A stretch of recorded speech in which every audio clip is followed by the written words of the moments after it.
Box এটার দাম কত? 400 টাকা। বস এ তো মাল নিয়ে দৌড় দিছে। ঠিক আছে, এতে সেনাইন মনে রাখিস, আর কোনোদিন হলে এত চাইলুম। ঠিক আছে বস। দোকানদার এই নেন আপনার সাউন্ড বক্সের 400 টাকা। আচ্ছা ভাই দাঁড়ান, আপনি যেহেতু টাকাই দিবেন তাহলে মাল নিয়ে দৌড় দিলেন কেন? দূরমি আমার অভ্যাস এটা, আগে মাল লই যা পরে আর টাকা দি। কি রে, লোকটা দেখছি হেডফোন একটা নিয়ে দৌড় দিল। আরে বস আপনি কোনো চিন্তা করিয়েন না, ও আবার 80 টাকা দিয়ে দেবো। আচ্ছা দেখুন নি আমি হাতে 80 টাকা দে না দে।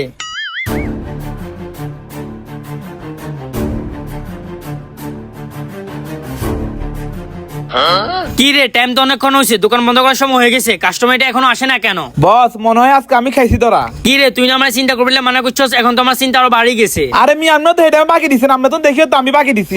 আই যে হাতে বাকি দিছি সেই গুণ তো হাতে একটু ফরাই দি গেছে। অঙ্গা তুই যে দিছস সেগুন কে দিব? বস আমার কাছে তো টাকা নাই, থাকলে আমি দিয়ে দিতাম। যেহেতু তোর কাছে টাকা নাই, তোর টাকা দেওয়া লাগবে না, আমি তোর বেতন থেকে টাকা কেটে রেখে দেবো। যা তুই আমার দোকান থেকে বাইর।